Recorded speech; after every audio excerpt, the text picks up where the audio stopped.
Hello. तो कैसे हैं आप लोग? उम्मीद करता हूँ ठीक होंगे। तो हम लोग दिल्ली सल्तनत के बारे में पढ़ रहे हैं।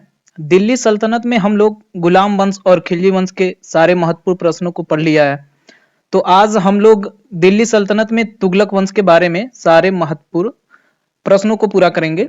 जो लोग इस चैनल पर नए हैं वो गुलाम वंश और खिलजी वंश के क्लास मैंने करा दी है, वो जाके पहले देख लें, तभी आगे समझ में आएगा। और हाँ, आप लोग चैनल को लाइक और सब्सक्राइब कर लो। तो स्टार्ट करते हैं, ठीक है? देखते हैं दिल्ली सल्तनत गुलाम वंश पार्ट 1। ठीक है, तो देखते हैं तुगलक वंश का कार्यकाल कब से कब तक है। तो 1320 से 1398 ईस्वी तक। ठीक है, अब देखते हैं पहला शासक कौन है। पहला शासक है ग्यासुद्दीन तुगलक। इनका शासनकाल कब से कब तक है? 1320 से 1325 ईस्वी तक। ठीक है, पहला पॉइंट यहाँ पे कह रहा है कि तुगलक वंश की स्थापना ग्यासुद्दीन तुगलक ने 8 सितंबर 1320 ईस्वी को की। देखिए एग्जाम में यहाँ पे क्वेश्चन कैसे बनेगा कि तुगलक वंश के संस्थापक कौन थे, तो बता दीजिएगा ग्यासुद्दीन तुगलक। और तुगलक वंश की स्थापना कब हुई थी, तो याद रखिएगा 8 सितंबर 1320 ईस्वी को। ठीक है, दूसरा पॉइंट देखते हैं क्या कह रहा है। दूसरा पॉइंट कह रहा है कि ग्यासुद्दीन तुगलक का असली नाम गाजी मलिक या तुगलक गाजी था। तो देखिए अगर पूछ देता है कि ग्यासुद्दीन तुगलक का असली नाम क्या था, असली मतलब वास्तविक नाम, तो आप लोग बताइएगा गाजी मलिक या तुगलक गाजी। देखिए एग्जाम में दोनों में से कोई एक दे सकता है, तो इसलिए तो यह है ना, तो पूछ दे गाजी मलिक या तुगलक गाजी, तो आप लोग बता दीजिएगा। ठीक है, अगला पॉइंट देखते हैं क्या कह रहा है। अगला पॉइंट कह रहा है कि ग्यासुद्दीन तुगलक ने 29 बार, कितने बार? 29 बार मंगोल आक्रमण को विफल मतलब हराया था। कितने बार? 29 बार। ठीक है, अगला पॉइंट क्या कह रहा है। अगला पॉइंट कह रहा है कि ग्यासुद्दीन तुगलक ने ही सबसे पहले सिंचाई के लिए कुआं और नहरों का निर्माण करवाया था। तो देखिए एग्जाम में यहाँ पे महत्वपूर्ण क्वेश्चन बन रहा है कि सर्वप्रथम कौन शासक था जिसने कुआं और नहरों का निर्माण कराया था, तो याद रखिएगा कौन था? ग्यासुद्दीन तुगलक। कौन? ग्यासुद्दीन तुगलक। अगला पॉइंट क्या कह रहा है। अगला पॉइंट कह रहा है कि दिल्ली के समीप अफगानपुर में लकड़ी से निर्मित, निर्मित मत बना हुआ, ठीक है, स्वागत महल के गिरने से ग्यासुद्दीन तुगलक की मौत हो गई। देखिए तो ग्यासुद्दीन तुगलक की मौत कैसे हुई थी, तो याद रखिएगा अफगानपुर में एक लकड़ी का महल था जो जिसका नाम था स्वागत महल, उसी के गिरने से उसकी मौत हो गई थी। ठीक है, अगला पॉइंट क्या कह रहा है कि अफगानपुर के लकड़ी का महल किसने बनवाया था, तो याद रखिएगा यहां पे दिया है ग्यासुद्दीन तुगलक का बेटा जिसका नाम था जौन खां ने बनवाया था। तो पूछ दे कि अफगानपुर में लकड़ी का महल किसने बनवाया था, तो आप लोग जवाब दीजिएगा ग्यासुद्दीन तुगलक का बेटा जौन खां। इसी के गिरने से ग्यासुद्दीन तुगलक की मौत हो गई थी। ठीक है, अगला पॉइंट देखते हैं क्या कह रहा है। अगला पॉइंट कह रहा है कि रोमन शैली में तुगलक तुगलकबाद को ग्यासुद्दीन तुगलक ने बसाया। देखिए रोमन रोमन के बारे में तो आप लोग जान ही रहेंगे, तो रोमन शैली में तुगलकबाद को ग्यासुद्दीन तुगलक ने ही बसाया था। किसने बसाया था, तो याद रखिएगा ग्यासुद्दीन तुगलक बसाया था। ठीक है, अगला पॉइंट देखते हैं क्या कह रहा है।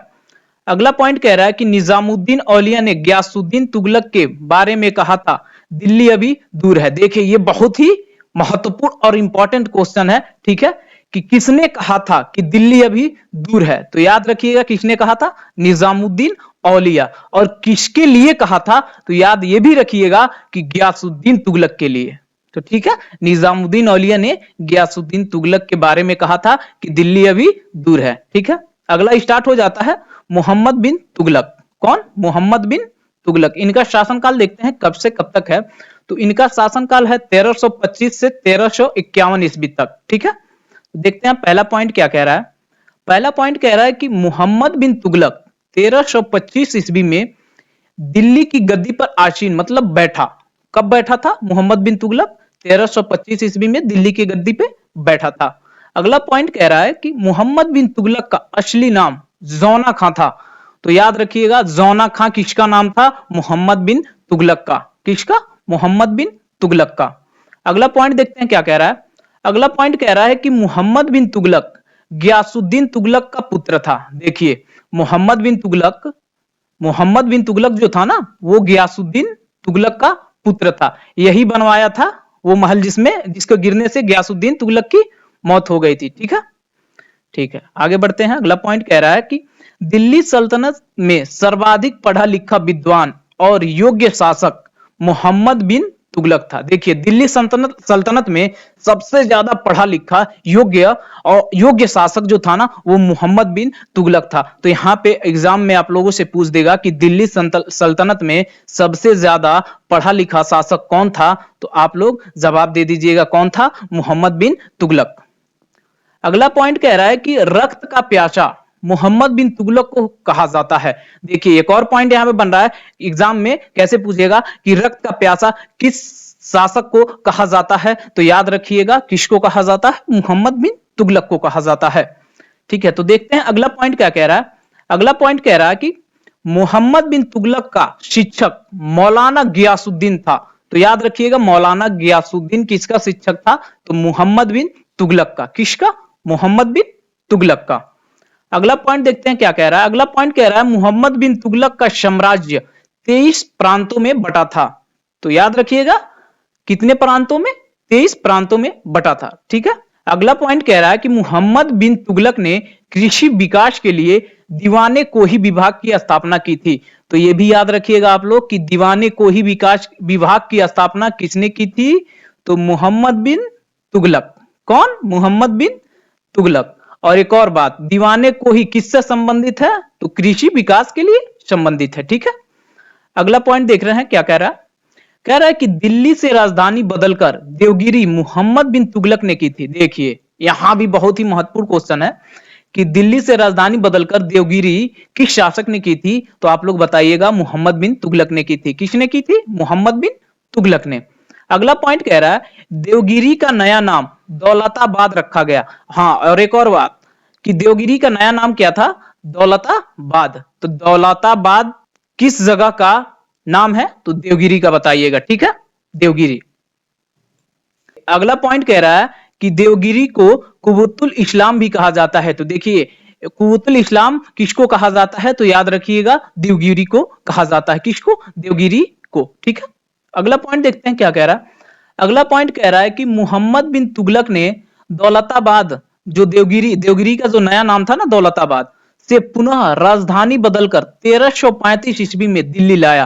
तो याद रखिएगा कि देवगिरी से राजधानी बदलकर पुनः दिल्ली कब आई थी, तो 1335 ईस्वी में आई थी। ठीक है, कौन लेकर आया था, तो मोहम्मद बिन तुगलक ने। और एक और बात, देवगिरी से कौन लेके गया था, तो मोहम्मद बिन तुगलक ही लेके गया था। ठीक है, अगला पॉइंट देखते हैं क्या कह रहा है। अगला पॉइंट कह रहा है कि सांकेतिक मुद्रा का प्रचलन मोहम्मद बिन तुगलक ने ही किया था। तो याद रखिएगा सांकेतिक मुद्रा का प्रचलन कौन किया था, तो मोहम्मद बिन तुगलक ने किया था। ठीक है, अगला पॉइंट क्या कह रहा है। अगला पॉइंट कह रहा है कि इब्न बतूता 1333 ईस्वी में मोहम्मद बिन तुगलक के शासनकाल में भारत आया था।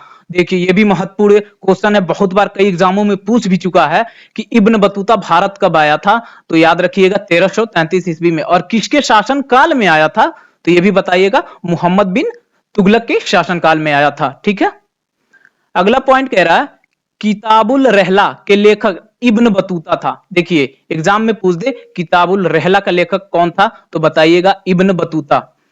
इस पुस्तक में वह अपनी यात्रा का विवरण किया है। देखिए, इब्न बतूता किस पुस्तक में अपनी यात्रा के बारे में लिखा है, तो आप लोग बताइएगा किताबुल रहला। किसमें, किताबुल रहला।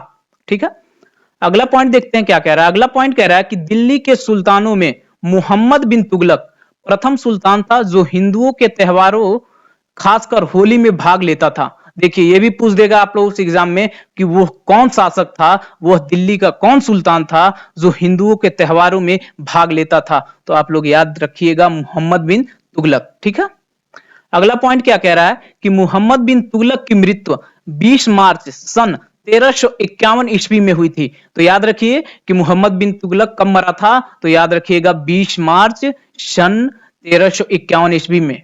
कब, 20 मार्च सन 1351 ईस्वी में। ठीक है, अगला पॉइंट देखते हैं क्या कह रहा है कि विजयनगर साम्राज्य की नींव हरिहर और बुक्का ने मोहम्मद बिन तुगलक के शासनकाल में ही डाली थी।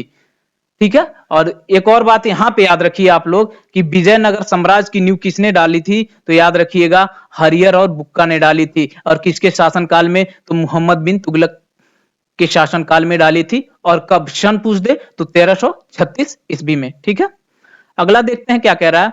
अगला कह रहा है कि उलूग खां को दुनिया का खान कहा जाता है। हाँ, यहां पे देखिए कैसे एग्जाम में आप लोगों से क्वेश्चन पूछ देगा कि दुनिया का खान किस शासक को दुनिया के खां के नाम से जाना जाता है, तो याद रखिएगा उलुग खां। कौन? उलुग खां। ठीक है।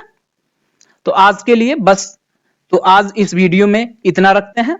अगले क्लास में हम लोग दिल्ली सल्तनत में तुगलक वंश के बारे में जो महत्वपूर्ण प्रश्न बचा है उसे पूरा करेंगे। और हाँ, इतिहास का एक भी प्रश्न को हम लोग छोड़ेंगे नहीं। तो ठीक है, मिलते हैं अगले क्लास में। धन्यवाद। और हाँ, जो लोग नए हैं वो प्लीज चैनल को सब्सक्राइब कर लें ताकि उनको अगले वीडियो का नोटिफिकेशन मिल सके।